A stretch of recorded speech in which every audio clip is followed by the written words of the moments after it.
Welcome to Ashram Yoga.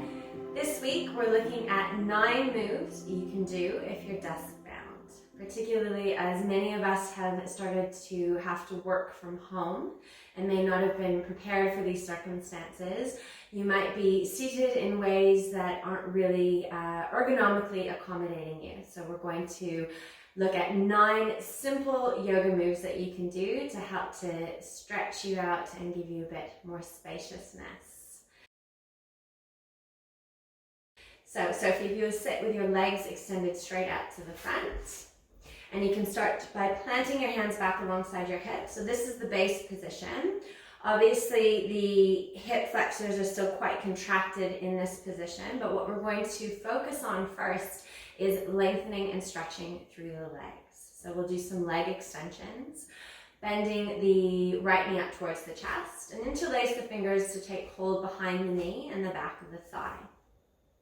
In this position, rock forward enough that your lower abdomen meets your upper thigh. You might need to lean back slightly to maintain length through the spine, but try not to curve through or concave through the shoulders or the chest. And then from here, the lower leg is going to lift and stretch up towards the ceiling. It doesn't have to go all the way. Sophie's a runner, so she gets tight hamstrings as well.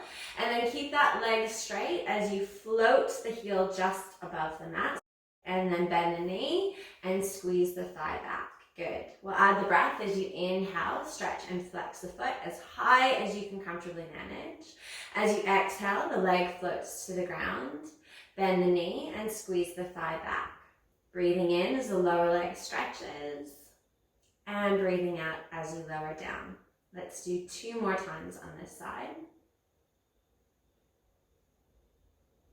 Aligning the movement with the breath and really aiming to elongate that exhalation so that it lasts the 2 movements, floating the leg down and squeezing back. Great.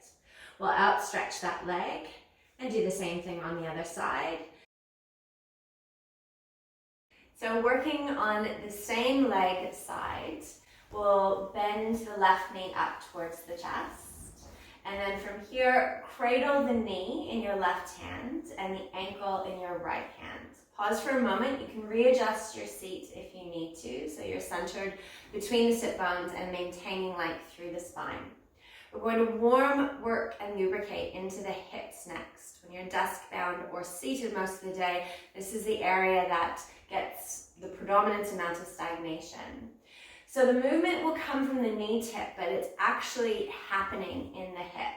So when you're ready, go ahead and extend the knee out to the side and begin to draw small circles.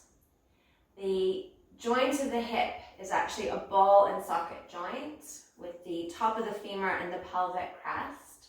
However, most of the time we don't explore the full circumference of movement that is available in this joint. Once you get a bit more familiar with it, feel free to extend and really rotate and explore the entire pelvic crest as you extend the knee wide to the side.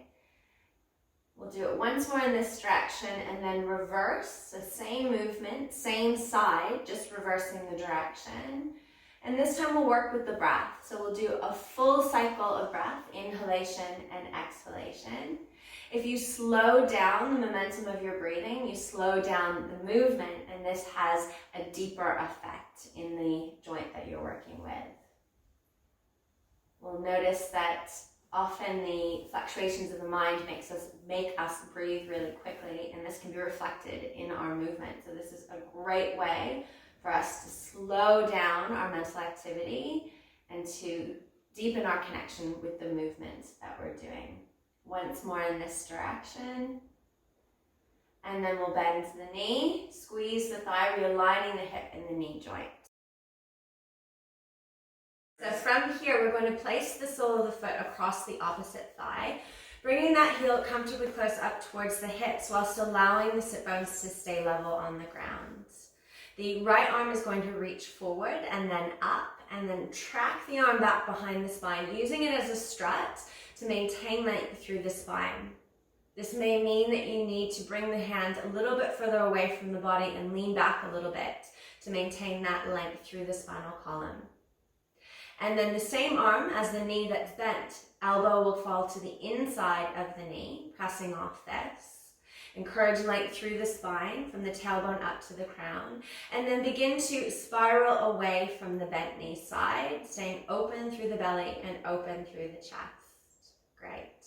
So this is an open twist, which gives lots of room for the breath in the space of the torso. As you hold the twist, you may inhale to fill the space of the abdomen up into the chest, and then release the breath from the chest to the abdomen down. Let's take a few more breaths here.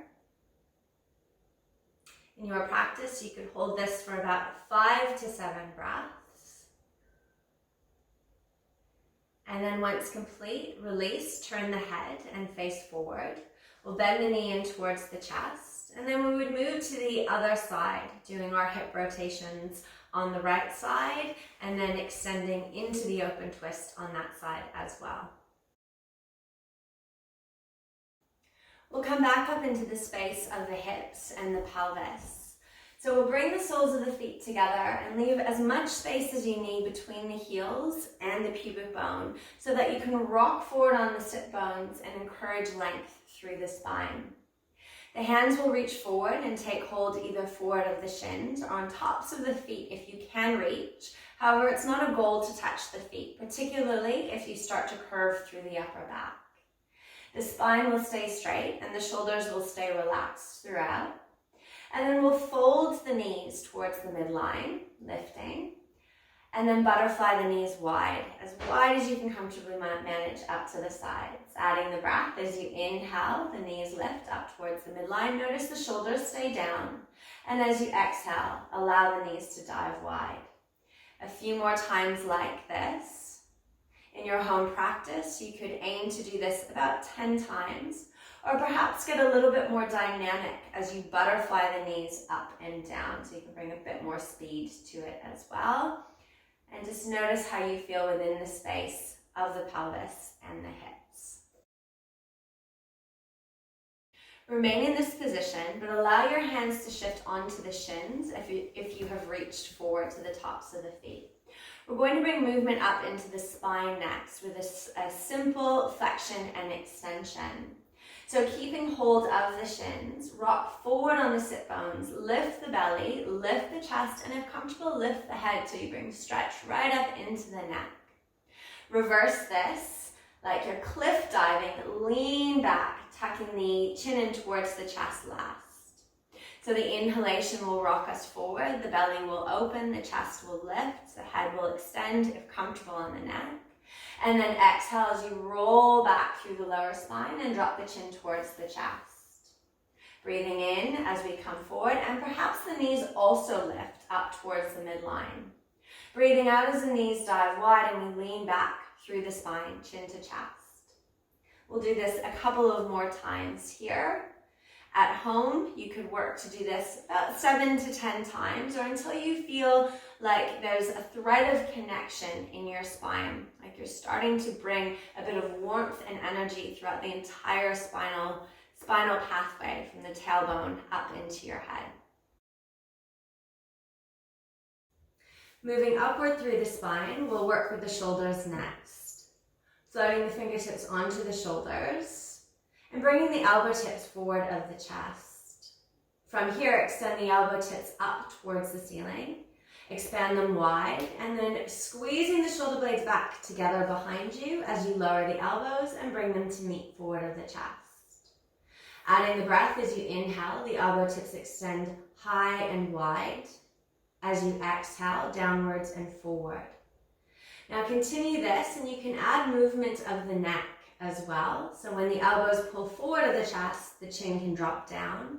And as the elbows lift, you can simultaneously expand, opening through the chest and lifting the head. We'll do about 5 to 7 rotations in this direction. And when the elbow tips next meet forward of the chest, we'll pause and reverse the direction. Pulling the elbow tips wide and back, lifting high, forward and down. So the inhalation extends the elbows wide and high, and the exhalation joins them and brings them through the midline back down. The head can always stay level if more comfortable on the neck, or as I stated before, feel free to use the head, pulling the chin towards the chest and lifting it nice and high. Once we've done 7 to 10 in this direction, you can pause and then release the arms just off the sides of the body. Still staying in the region of the shoulders, the upper back, and the chest. We'll once again float the fingertips onto the shoulders and bring the elbow tips forward of the chest, keeping the head up. From here, separate the elbow tips nice and wide and feel a squeeze between the scapula, the shoulder blades behind, opening through the chest.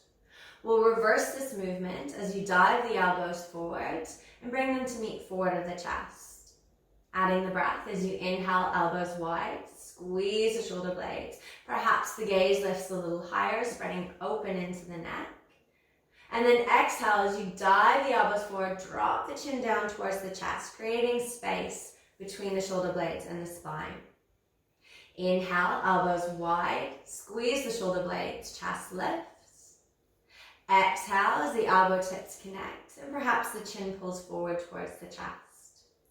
We will do this another 3 times in this instance, but feel free at home to work 5 to 10 times like this, creating squeeze and release through the front and the back of the chest. These areas get really stagnant, particularly if you're seated at a desk and in front of a computer all day. The beauty of the upper body movements is that you can actually do these from seated, so you don't have to get out of your chair, but we are encouraging you with these 9 movements to come away from how you usually sit when you're working. So finishing off in the upper spine, we'll move into the neck next. Maintaining the column of the spine from tailbone to crown, and then extending the arms just off the sides of the body once again to create a strap. Perhaps your palms reach the mat, or you can just fingertip to the ground. Now the neck is the most vulnerable portion of our spine, and we tend to hold quite a bit of tension here. So in all of these movements, we suggest that you only work to about 75% of your stretch, never pulling or straining in the region of your neck. We'll begin by taking the right ear down to the shoulder and simply allowing the weight of the head to create the stretch to the opposite side of the neck. You'll notice as you do this that the stretch naturally begins to elongate over time. However, if you would like to deepen the stretch, you can walk the opposite hand to the direction of the head, out to the side. This begins to pull the stretch a little bit more across the top of the shoulder and down the arm. Deeper still, the hand that's in the same direction that the head is tilted can come and lightly press onto the head, just elongating the stretch from the earlobe to the shoulder top. And in this instance with the breath, simply direct the inhalation to where you feel holding or tension and use the exhalation to invite a sense of softening or ease. We would hold here for about 10 breaths and then release and level the head, strutting the arms either side. Moving to the next side as you take the ear down towards the shoulder, once again allowing the weight of the head to naturally create the stretch on the opposite side of the neck. Once you've held this for a bit of time and allowed the weight of the head to create the stretch, then feel into extension by walking the opposite arm to the direction of the head away from you, or perhaps lifting the hand on the same direction that the head is stretched and creating a bit of pressure here. Once again, no force within the area of the neck, and connecting the breath to the stretch by feeling where you hold the tension and breathing into this and using the exhalation to soften and ease. After about 10 breaths, release the head, bring it back up to level, arms off the sides. And now we'll stretch through the back of the neck by allowing the chin to pull forward towards the chest. Again, the weight of the head is what creates the stretch. Holding here for about 10 breaths. Now, if you tend to get headaches, this is as much as you're going to do. But if you're quite happy in the space of your neck and don't regularly experience headaches or migraines, then we'll stretch through the front of the neck by lightly touching the teeth together or pushing the tongue to the palate, the roof of your mouth, and then taking the chin up towards the ceiling. Move steadily and begin to feel the stretch in the front of the neck, holding for the same amount of breaths as you would when the chin was pulled forward. And then leveling the head, close the eyes and take a moment to feel into the neck. Notice the space that's been created. Notice the effect of the stretch. Finally, with all of this increased screen time, we're going to work with a bit of yoga for the eyes. So our brains use a lot of their energy processing through the eyes. This is a way that you can offer them a bit of relief. Closing the eyes, we'll bring the hands to center at the chest and begin to rub your palms vigorously together until you create a heat between the hands. Once you've got fire in the hands, bring each palm to press forward of the eyes. Pause for a moment and allow this heat to be absorbed behind the palms and the eyelids. We'll do this a couple of more times. So bring the hands once again forward of the chest and begin to rub them vigorously until you get fire in your palms, really warm. Keep the eyes closed, and once you feel the heat in the hands, palm the eyes and pause, allowing the warmth of the hands to be absorbed behind where the palms are pressed. Doing this 3 to 5 times to relieve through the eyes.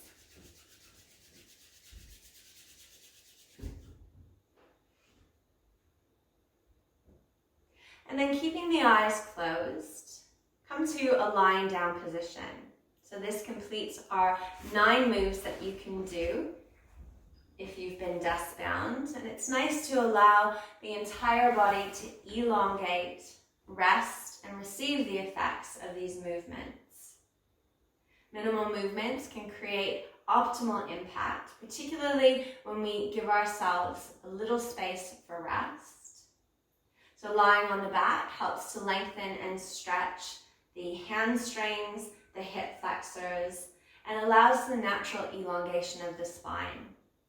As you lie and rest here, keep connected to your breath, either feeling the flow of the breath move from belly to chest on the inhalation or chest to belly on the exhalation. This is known as the yogic breath. Or simply maintaining your awareness and focus on the breath, moving in and out through the nostrils. Thank you for joining us for these 9 moves you can do if you've been desk bound. We hope that they serve you well.